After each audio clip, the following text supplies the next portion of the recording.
The mistreatment of Blackpink has been a long discussion amongst fans ever since their debut.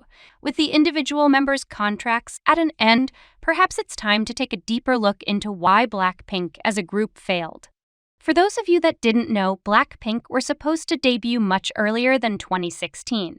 YG was planning to debut 2 new girl groups after 2012, with one of them being a group called Next Girl Group. They were originally named Pink Punk and were supposed to hit the stage in 2012, but for some reason their debut kept being postponed.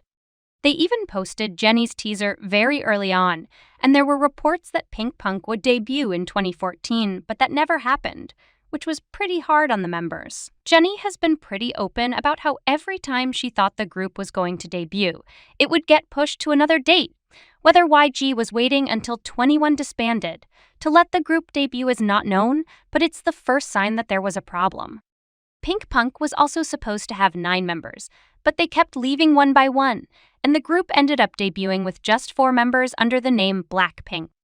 Blackpink debuted with just a single, Boom Baya, while In Contrast Winner debuted with a full album and Big Bang debuted with an EP. It was amazing the girls were successful considering the low-quality teasers and the fact that they got no promo whatsoever except for a dance practice video. The girls didn't even attend any variety shows until their comeback later. Nevertheless, Boom Baya, their release single, received positive reviews from music critics and managed to debut at number 7 on the South Korean Gaon digital chart as they managed to sell more than 88,000 digital units and garner nearly 2 million streams in South Korea. Their debut did well internationally too, as it topped the Billboard World Digital Song Sales chart. So it was obvious from the beginning that Blackpink were destined for stardom. The members were adored by the public for their talents and charisma, and everyone believed that since Boom Baya did so well, the girls would become a top priority for YG Entertainment.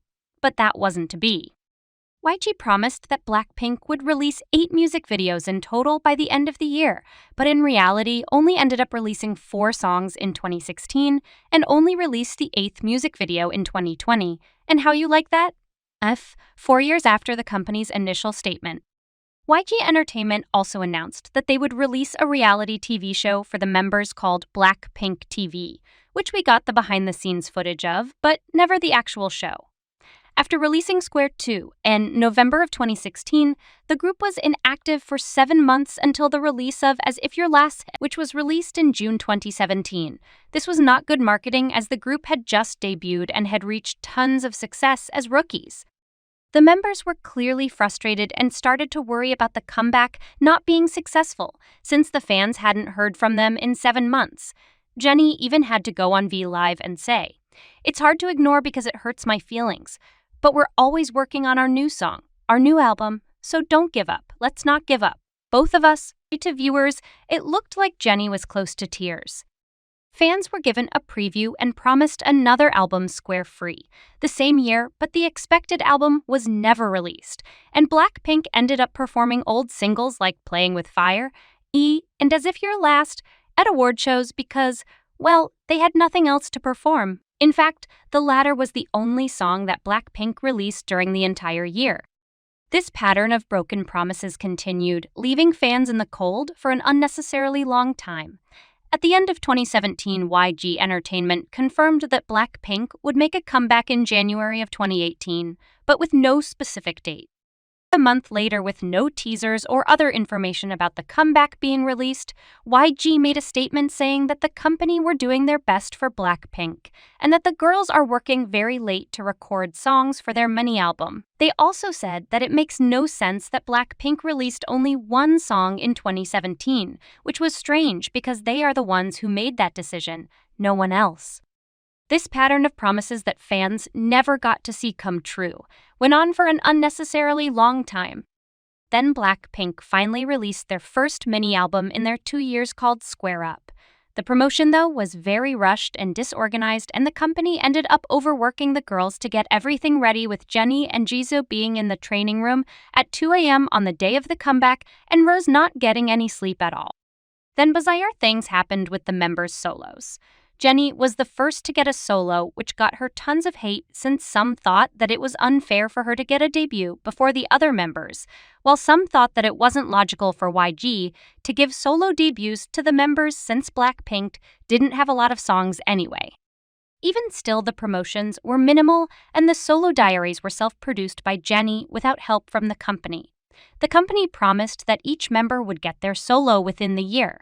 But years later, Jisoo's solo still hadn't been released by the time she left YG.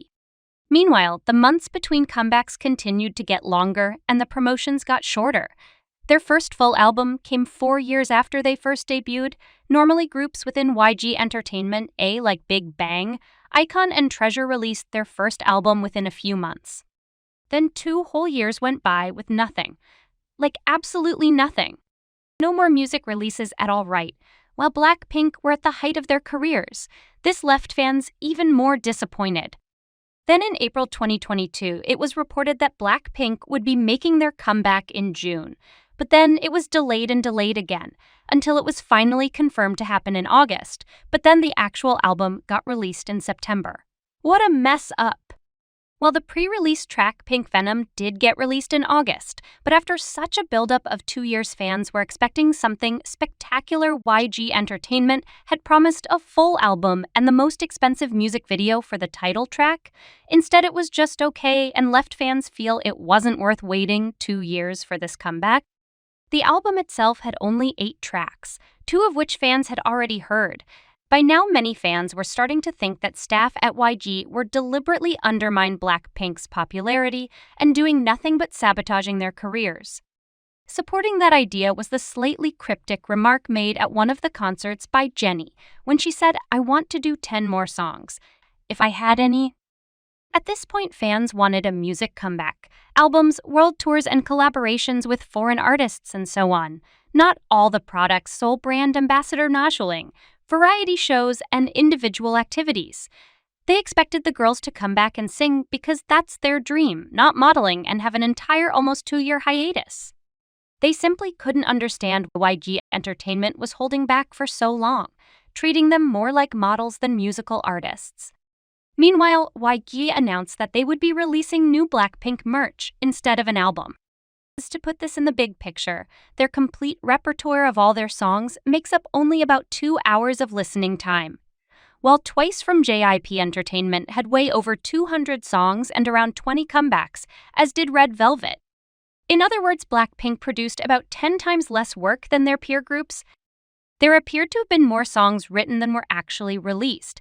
A TikTok posted by the account Blink4P showed some of the unreleased songs. For example, Madison Love's song for Blackpink called Come Alive. The demo sounded so good and Blackpink would have absolutely nailed that song if they had ever been given the chance. Over the years, YG Entertainment's weird decisions made in regards to Blackpink have been widely known, but the big question is why? Why was their discography so small in comparison to other K-pop idols? Despite Blackpink being one of the most popular and influential girl groups on the planet today? All the problems stemmed from the lack of songs, and the problem was a giant bottleneck around that. Some fans claimed that it was all part of a great strategy on the part of YG of keeping demand high with low supply. It does seem, though, that the lack of songs is caused by YG favoring Korean songwriters and producers only. With the exception of the American songwriter Bayakaboom, all the rest of the Blackpink writers, like Crush, Danny Chung, RT, and Teddy Park, are all Korean. It seemed that there was resistance to bringing in good songs from outside. Collab offers from Western artists and producers often went ignored or outright refused. Even world-famous producer Ryan Tedder alluded to working with the girls on 3 songs and said at least one should make it to the Born Pink album. But it seemed he got cut off by YG. The reason fans suspected was that he was too vocal about working with the girls. Most companies would simply purchase tracks produced by external composers and rewrite only the lyrics for their artist, because more than anything, marketing songs is as the main method to generate revenue. But YG chose a completely different path, instead focusing on using in-house resources only. Making it way too dependent on characters like Teddy Park, YG's long-standing producer for Blackpink. This policy seemed all the more strange when you consider that YG never created Blackpink for the domestic market, but developed it as a group to appeal to a US audience.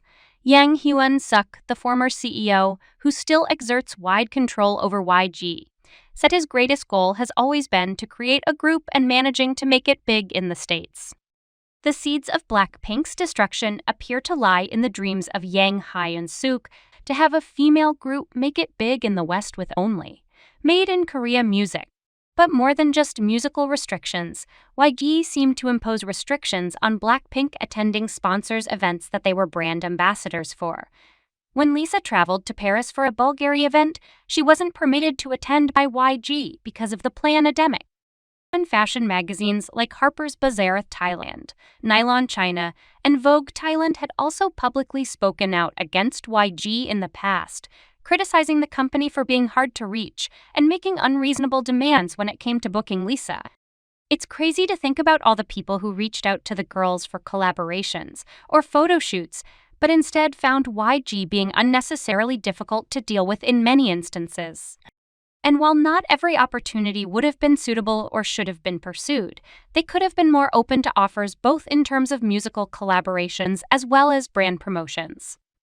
With the girls ending their contract and leaving YG due to frustration, Jennie flew straight to LA almost immediately to produce new music, and Lisa is rumored to be doing acting work in Paris. With the loss of Blackpink, YG has gone up in flames with their stock price crashing to ever new lows. The Made in Korea policy has ended up as a complete failure for both Blackpink as a group and YG Entertainment as a company. Let us know in the comments what you think. We'll see you next time.